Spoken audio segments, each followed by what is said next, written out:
A black notebook suddenly fell from the sky. Strangely, even the rain refused to touch it. This eerie scene was witnessed by Jack on his way home from school.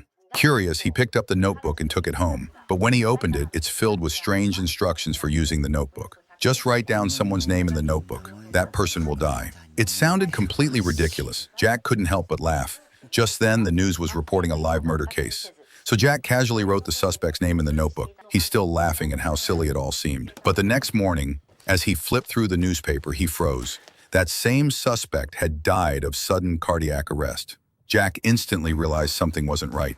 He ran back to his room, grabbed the notebook, and compared the name he had written to the one in the newspaper. Was this all just a coincidence? Jack needed to find out for sure. This time he approached a well-known local thug. Right in front of him, Jack slowly pulled out the notebook and wrote his name. Within seconds, the man collapsed to the ground. Jack was terrified and ran away as fast as he could. But on the way home, he suddenly felt a chilling presence watching him from above. That's when a real Shinigami appeared. His name was Ryuk. Jack assumed there would be some kind of terrible price to pay. But Ryuk calmly told him he dropped the notebook for fun, and whoever finds it is free to use it. No conditions, no consequences. Hearing this, Jack burst into laughter.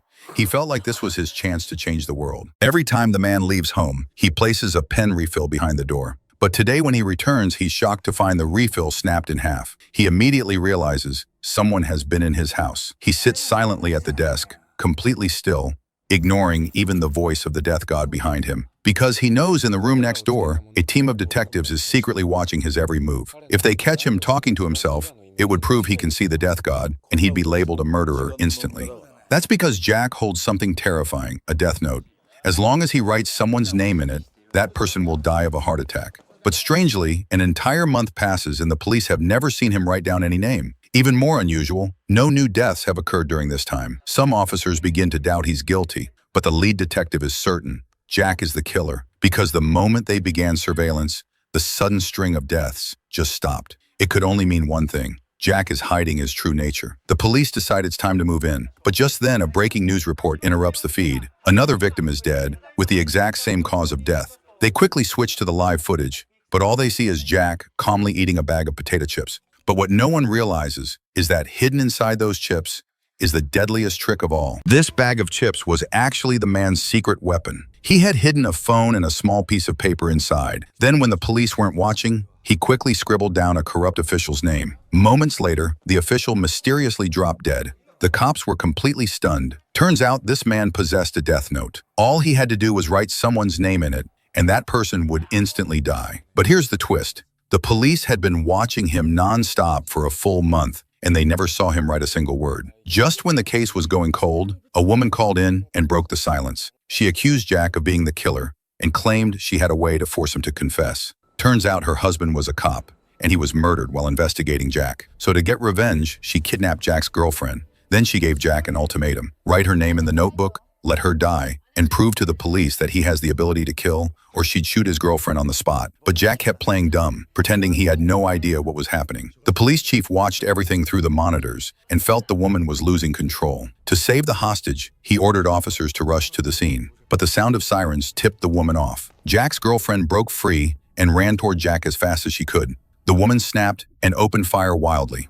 A bullet tore through Jack's girlfriend, killing her instantly. Jack collapsed to the ground, screaming in grief, and the woman finally realized she had killed the wrong person. Overcome with guilt, she ended her own life. But little did anyone know, this was Jack's plan all along. Turns out a few days ago, he had already written the script for the ending of a woman's failed revenge and guilty suicide on the death note, all to gain public sympathy and shift his image from murderer to victim. To Jack, his girlfriend was just another pawn. A man kept a death god as his pet, and because of that he obtained a death note, a notebook that could control life and death. He only needed to lightly write someone's name in it, and the criminal would die of heart failure, receiving their punishment. He believed that a new world without crime was gradually taking shape under his control.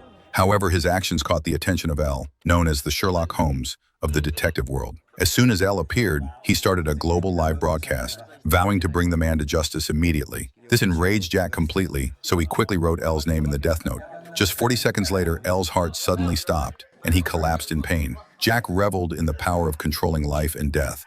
But then, L's voice came through the television once again. キラ、お前は直接手を下さずに人を殺せるのか。よく聞けキラ。お前が今殺したのは死刑になる予定だった男だ。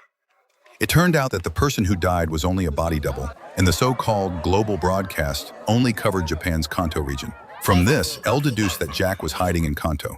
ヒロ、必ずお前を捕まえ、すべての謎を解き明かし、そしてお前を死刑台に送ってやる。僕を死刑台に送る。私が正義だ。僕こそ正義だ。悪に怯える弱き者を救う新世界の神だ。その神に逆らう者、それこそが悪だ。正義と言いつつ殺し合う。人間って面白。この勝負、見届けさせてもらうぜ。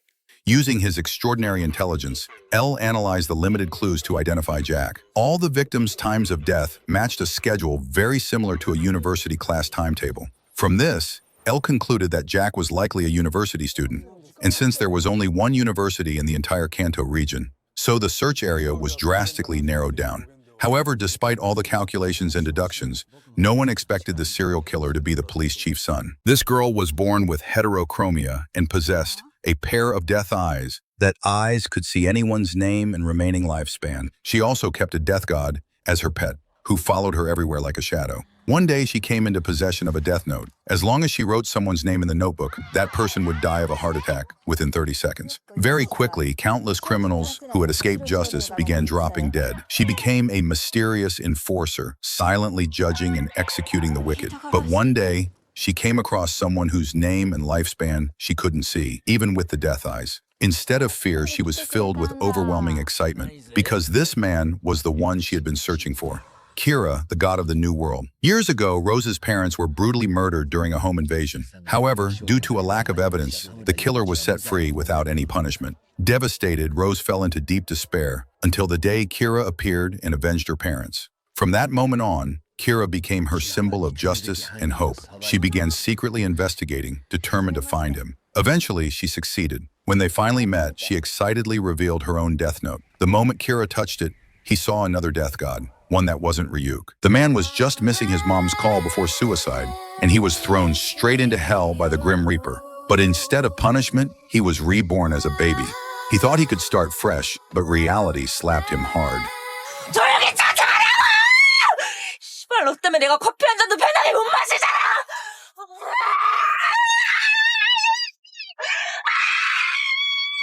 Seeing his new mom go crazy, Jack felt something was off. Sure enough, as soon as they got home, his mom tossed him onto the couch, then ordered his dad to feed him. Luckily, Dad seemed like a good guy. Then Dad noticed the food was expired, but Mom said it didn't matter, and Dad also thought she was right. 아이 맛있어. 아이 맛있어. 안 먹어. 안 먹어. 아이 짜증나게 진짜. 잊지 말라고 확 시작. When the baby refused to eat, Mom stormed over in anger, slammed him onto the floor, and pressed a pillow tightly over his face. When Jack woke up, he was back in hell. He angrily asked, "How can parents be like that?" The Grim Reaper replied, "Nothing in this world is deserved." He'd always taken life for granted, and the Reaper made him remember the life and death he didn't care about when he jumped off the building. But to a child, he didn't even have the right to choose. The Reaper told Jack to punish his disrespect for life. He had 12 chances to be reborn in someone else's body, but each person would die. And if Jack could change their fate, he'd live on in their place. Otherwise, he'd be sent to the 7 layers of hell for judgment, and he'd already wasted one chance. Then the Reaper pulled out a gun. When Jack regained consciousness, he found himself plummeting from a great height. This time, he was an extreme athlete, but to his horror, he didn't have a parachute.